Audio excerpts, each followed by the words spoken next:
Oke, saya nanti materinya akan saya sharing ya. Saya akan ngobrol-ngobrol. Jadi kontemplasi itu sederhana. Bagaimana kita merenung? Apa yang mau kita ambil? Tema apa yang mau kita ambil? Bagaimana caranya? Terus bagaimana penulisannya? Sebelum kita belajar tentang apa tema yang mau kita ambil, judulnya apa, yang pertama kita harus tahu estetikanya dulu. Estetika itu apa? Jadi kita merenung. Estetika itu adalah seni. Jadi menulis karya ilmiah itu adalah seni. Ada seninya. Jadi nggak asal gitu. Ada aturannya. Tapi seninya yang memiliki aturan. Di antaranya adalah sebagai berikut. Yang pertama, mungkin kalian ingat nggak, kalau menulis sebuah karya ilmiah, yang pertama diwajibkan adalah margin. Kenapa sih ada marginnya 4 sebelah kiri? Kenapa ada 3 kanan, 3 bawah, kadang 4 di atas, kadang 3? Kenapa? Yang pertama alasannya adalah 4 di sebelah kiri karena nanti akan dijilid. Kalau kurang dari itu, apabila nanti dilakukan penjilidan, tulisannya bisa tertutup. Kenapa 4 di atas atau 3 di atas? Karena biasanya diklip sebelum dijilid, diklip hitam pakai kertas. Kalau misalnya difotokopi, saat diklip, biasanya tulisannya akan tertutup. Kemudian, kenapa sih halaman itu ada di bawah untuk judul, bab, itu ada di tengah, sementara untuk penulisan halaman selanjutnya di luar bab, itu ada di sudut kanan atas. Kenapa? Karena kalian coba buka sebuah buku. Saat kalian membuat buku, kalian akan membelah buku itu tersebut. Jempol kalian posisinya di mana? Di bawah. Saat membuka bab, kalian akan memegang kanan dan kiri. Maka bab penulisan nomornya di tengah. Kenapa? Biar tidak tertutup sama jempol. Bisa terlihat. Yang kedua, kenapa ada halaman penomoran di sudut kanan atas? Coba kalian buka buku, kemudian kalian buka halaman per halaman. Itu karena jempol kita di bawah, tangan di bawah, kita akan membuka tuh tanpa sadar tangan kita menjepit sudut kanan bawah. Sehingga apabila dibukakan, itu akan tertutup oleh jempol. Sehingga oleh sebab itu penempatan nomor halaman selanjutnya pada sudut kanan atas. Jadi semua itu ada artinya. Jadi tidak ujung-ujung ini marginnya segini, halamannya begini. Kemudian yang kedua, apa estetika selanjutnya? Estetika selanjutnya adalah paragraf. Bagaimana? Jadi paragraf yang pertama adalah ada seninya. Jadi dalam satu paragraf itu maksimal itu 9 baris. Kadang saya melihat beberapa karya ilmiah, skripsi seorang tuh dari A sampai Z itu satu halaman, satu paragraf gitu. Itu kita buat bacanya jenuh.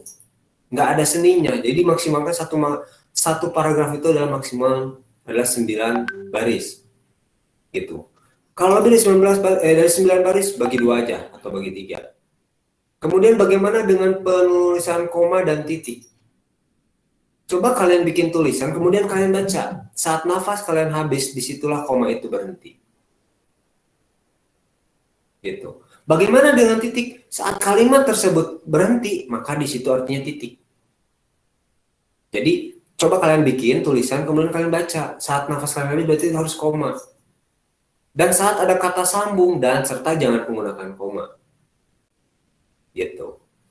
Oke, itu untuk estetika ya. Estetikanya sederhana aja. Saya tidak terlalu yang terlalu padat, terlalu ini juga saya tidak akan. Jadi sekarang hanya sifatnya memberikan estetikanya secara sederhana. Karena apa? Sharing yang saya berikan seperti ini. Saya anggap kalian itu adalah ibarat sebuah gelas kosong. Jadi kayak gini, ini sebuah gelas.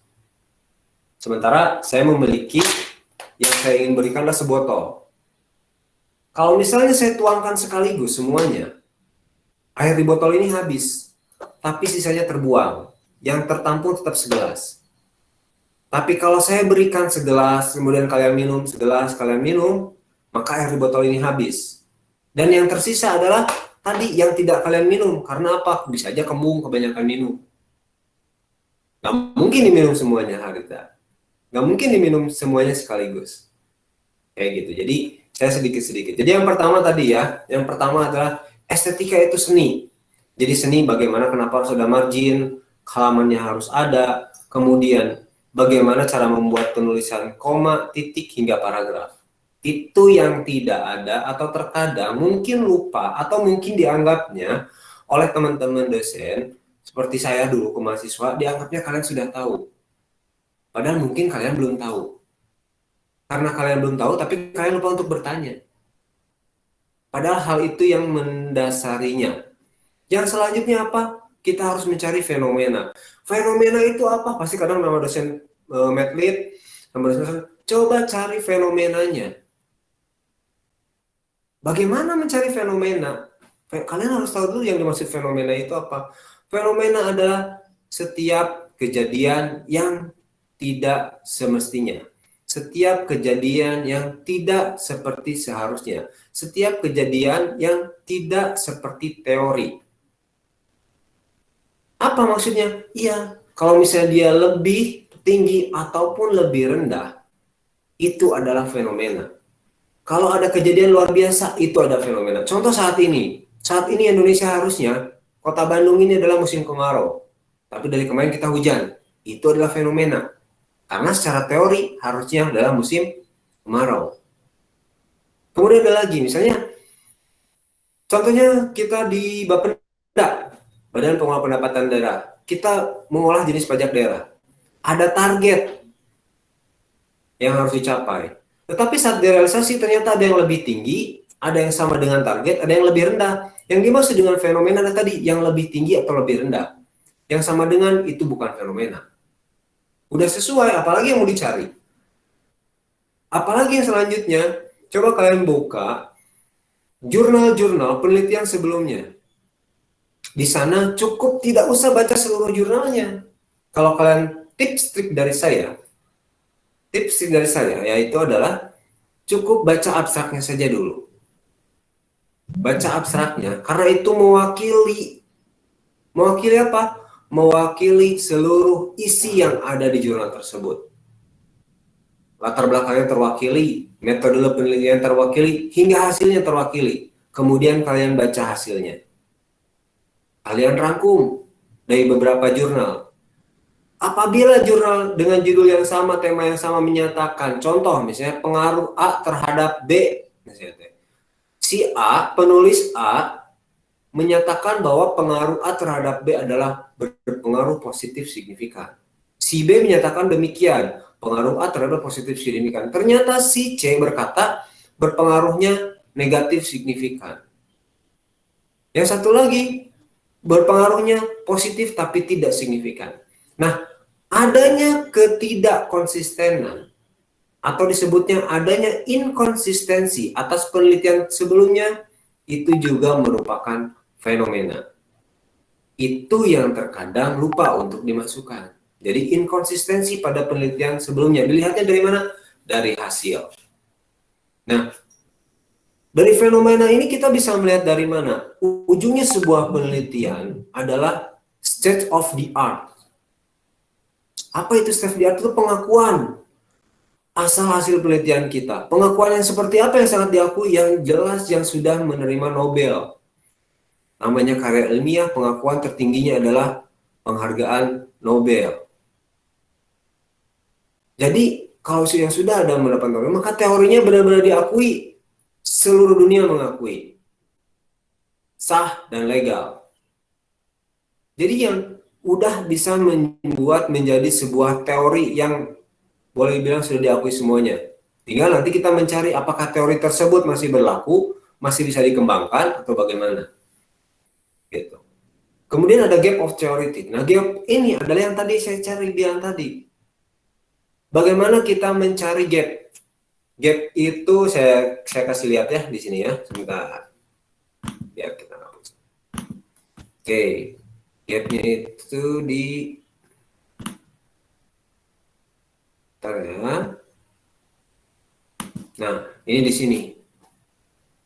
Gap of theoretic. Jadi gap teoretiknya itu yang pertama gini, saat kalian membaca tadi abstrak, kesimpulan, kemudian kalian melihat dari state of the art-nya, kemudian kalian melihat dari kondisi indikasi fenomena di lapangannya, kemudian yang pertama pilihan kalian, apakah kalian ragu-ragu, atau kalian tidak mendapatkan teori, atau bahkan teorinya ada tapi tidak lengkap, maka kalian akan mendapatkan pilihan sebagai berikut. Apabila ragu-ragu, maka kita akan melakukan penelitian untuk menguji, mendeduksi. Caranya bagaimana? Dengan survei research method, kuantitatif. Kemudian yang kedua adalah apabila tidak ada teori, maka kita membangun teori tersebut, melakukan induksi. Bagaimana caranya? Dengan kualitatif research method. Tapi bagaimana apabila tidak lengkap, maka kita akan melakukan penelitian dengan modifikasi teori. Dengan apa cara? Dengan case study. Bisa penggabungan antara kuantitatif dengan kualitatif. Bisa menggunakan mixed method. Bagaimana sih menentukan fenomena dalam karya ilmiah? Ini saya yang baca ya, pahami. Yang pertama, kita melihat di dunia nyata. Kita anggap saat ini kita lagi belajar ekonomi. Maka dunia nyata yang kita lihat adalah dunia ekonomi. Kita baca abstrak-abstrak penelitian atau buku-buku teori tentang ekonomi. Maka kita akan mendapatkan dua. Ada aspek ekonomi dan aspek non-ekonomi. Selanjutnya bagaimana? Nah, si aspek ekonomi ini bisa digunakan sebagai variabel terikat. Aspek non-ekonomi digunakan sebagai variabel tidak terikat. Jadi yang membedakan variabel terikat atau variabel Y itu harus sesuai dengan program studi yang kita ambil. Kalau akuntansi berarti variabelnya harus aspeknya aspek akuntansi. Ekonomi, aspek ekonomi. Manajemen, aspek manajemen. Sementara yang variabel tidak terikatnya bisa menggunakan di luar daripada itu. Misalnya bisa ngambil dari psikologi, bisa ngambil dari hukum, dan lain-lain. Kemudian dari variabel yang atas aspek ekonomi tersebut, kita melanjutkan abstraksi lebih lanjut, yaitu melihat variabel-variabel ekonomi mana yang akan kita pilih. Asumsi-asumsinya bagaimana? Hubungan antar variabelnya bagaimana? Kemudian variabel ekonomi yang tidak terpakai, yang tidak kita pilih sebagai terikat, kita bisa gunakan juga sebagai variabel tidak terikat. Untuk apa? Untuk membentuk model analisa ekonominya. Jadi nanti kita akan melakukan analisa, kita akan melakukan deduksi dengan metode-metode penelitian yang ada, dengan sarana prasarana yang ada, dengan tool yang ada. Bisa metodenya menggunakan. Kalau misalnya kuantitatif dia bisa hubungan, misalnya pakai PET. Kalau dia mencari regresi bisa pakai apa toolnya, kita bisa pakai SPSS dan lain sebagainya. Banyak sekali tool-tool tersebut. Untuk apa? Untuk mengambil analisa, mendeduksi sehingga kita bisa mengambil kesimpulan-kesimpulan teoritis. Ingat, karena ini karya ilmiah, kesimpulannya adalah teoritis. Untuk apa? Untuk nanti selanjutnya dapat dikaji lagi secara empiris. Disesuaikan lagi dengan dunia nyata untuk diteliti lagi oleh peneliti selanjutnya. Gitu.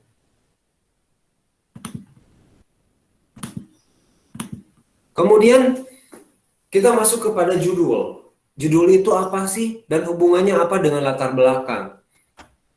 Jadi judul itu ibaratkan nama. Nama kita, nama saya, nama adik-adik, nama semuanya. Apa itu judul? Judul itu sangat penting karena itu mencerminkan diri kita, mencerminkan siapa kita. Orang bisa mengenal awal itu dari nama. Orang bisa mengenal karya ilmiah kita dari judul dulu. Walaupun ada peribahasa don't judge a book but its cover, tetapi tetap cover itu tetap yang pertama kali dilihat. Orang nggak bisa ujuk-ujuk bahasa isinya kalau nggak baca dulu covernya. Orang nggak bisa tahu apa isinya tanpa tahu judulnya dulu. Pasti yang dicari judulnya dulu. Kalau kalian nyari jurnal, pasti cari judulnya dulu. Nggak langsung ke isinya. Maka judul itu penting. Maka bikin judul semenarik mungkin. Mungkin ada yang pernah nonton drakor film Pinocchio. Nah, apalagi anak sekarang ya. Drakor tuh ada Pinocchio itu bagus itu. Ada satu bilang begini. Jadi, dalam mengambil judul, kita berpikir apa dampaknya. Orang tertarik nggak buat baca? Orang minat nggak buat baca? Orang minat nggak buat meneliti? Orang minat nggak buat melakukan pengkajian empiris selanjutnya? Bagaimana caranya? Contoh seperti ini. Kalau menurut Pinocchio, di film Pinocchio ya saya sempat dengar, sempat baca ya. Tonton ya, saya sempat tonton sedikit. Jadi menyatakan begini, misalnya contoh. Misal, sebuah negara bahwa dia 95% berhasil membangun masyarakatnya. Pilihan judul pertama, dampaknya bagaimana? Minat bacanya bagaimana? Coba bandingkan dengan judulnya seperti ini, 5% warga negara di sebuah negara tidak berhasil dibangun oleh negara tersebut. Lebih banyak baca yang mana? Lebih banyak baca yang 5% dibandingkan yang 95%. Atau sekarang kalian baca berita tentang COVID. Perhatikan, banyak nggak yang memberitakan jumlah kesembuhan pasien COVID hampir setara dengan yang sakit? Sedikit yang baca. Tapi kalau kalian bikin judul, jumlah peningkatan pasien terkena COVID meningkat tajam menjadi sekian juta. Padahal saat dibandingkan dengan yang sembuh, itu hampir sama. Atau kalian bikin judul, pada hari ini 681 orang meninggal dunia karena COVID di Indonesia. Padahal jumlah warga negara Indonesia 200 juta lebih. Seperti kata Roma Irama. 200 juta. Nah, gitu kan? Yang dilihatnya 681 warga negara saat ini meninggal karena COVID. Dibandingkan orang dengar 200 juta warga negara yang tidak terkena COVID, lebih senang lebih banyak baca 681 orang meninggal karena COVID. Coba kalian baca berita-berita sekarang. Beritanya online, cepat. Karena apa? Karena pada dasarnya minat seseorang membaca sesuatu hal yang berdampak. Misalnya tadi, karena begitu berdampak gini, aduh kalau saya kena COVID nanti saya meninggal. Maka itu akan memberi dampak. Maka dia ingin baca. Tapi kalau dia baca, udah kena COVID mah bakalan sembuh nanti juga. Udah, nggak akan ada dampaknya. Ya udah biarin aja. Maka akan sedikit yang baca. Jadi bikin judul juga sama. Bikin judul menarik. Misalnya gini, sebetulnya judulnya sama, pengaruh X terhadap Y pada suatu tempat. Tapi kalau kalian judul rubahnya gini, karena ini penelitiannya banyak dan tempat tersebut bisa mewakili beberapa daerah, bisa aja diganti faktor-faktor yang mempengaruhi Y di Indonesia. Bawahnya langsung studi kasus adalah kota besar di Indonesia. Padahal yang diteliti hanya 5 kota misalnya. Bisa. Bisa mewakili? Bisa. Menarik? Oh se-Indonesia kesannya itu. Pas dibaca, isinya cuma 5 kota. Itu yang terkadang lupa. Jadi, bikin judul yang menarik. Men-trigger seseorang untuk membaca. Kemudian, sangkutkan dengan latar belakang. Judul itu ibarat nama. Nama saya Eko Setianto bin Raswan bin Sanilyas. Misalnya. Maka nama kakek saya Sanilyas, bapak saya Rasiwan, nama saya Eko Setianto. Itu latar belakang saya. Latar belakang dari mana? Ya iya kalau nama saya mana. Kalau nama itu ibarat judul, nama saya dulu, ayah baru kakek. Tapi kalau latar belakang itu ibarat silsilah. Kakek dulu, baru ayah, baru saya.